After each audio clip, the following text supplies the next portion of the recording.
महागांव तहसील के हेवला संगम गांव में स्थित आई एकवीरा देवी मंदिर परिसर में 9 अप्रैल को सुबह 11 बजे एक भव्य किसान मेलावा आयोजित किया जा रहा है। इस कार्यक्रम में स्वाभिमानी शेतकरी संगठन के संस्थापक अध्यक्ष राजू शेट्टी स्वयं उपस्थित रहेंगे।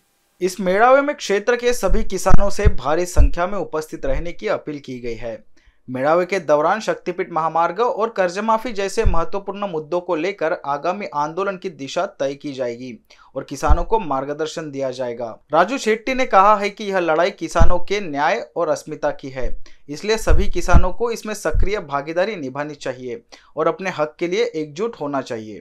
विकासाच्या नावाखाली कायद्याचा दंडोका दाखवून शेतकऱ्यांच्या जमिनी हिरावून घेण्याचं काम राज्य सरकार करते।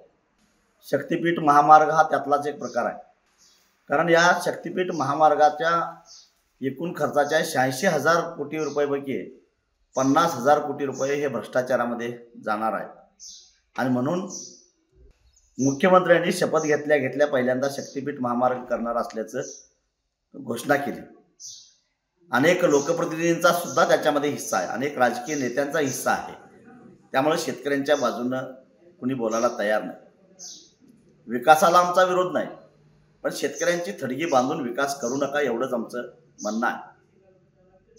2022 साली तत्कालीन महाविकास आघाडी सरकार असताना जे कायद्यात दुरुस्ती झाली, त्या दुरुस्तीमुळे 1956च्या कायद्यानुसार कवडी मोल किमतीने सरकार ही जागा घेणार आहे। आणि अफवा अशा पसरवल्या जातात की ज्या पद्धतीने समृद्धी महामार्गाला पैसा मिळाला तसा कोट्यावधी रुपये शेतकऱ्यांना मिळणार आहेत, हे साफ खोटं आहे।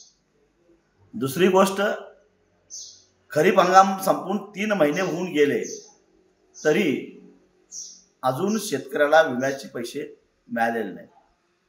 सोयाबीन हमीभावापेक्षा कमी किमतीमध्ये विकावं लागलं। महायुती सरकारनं विधानसभेच्या निवडणुकीच्या काळामध्ये आम्हाला मतं द्या, आमचं सरकार आलं तर तुमचा 7 बारा कोरा करतो असं आश्वासन दिलं, पण ही सारी आश्वासनं त्यांनी अरबी समुद्रात बुडवली आणि आज शेतकऱ्यांच्या पाठीमागे जप्तीच्या वसुल्या सुरू झालेल्या आहेत। सरकारनं कबूल केल्याप्रमाणे कर्जमाफी जाहीर करावी, अन्यथा मंत्र्यांना आता आम्ही दिलं सोडणार नाही ही भूमिका कुठेतरी शेतकऱ्यांनी घ्यावी लागेल।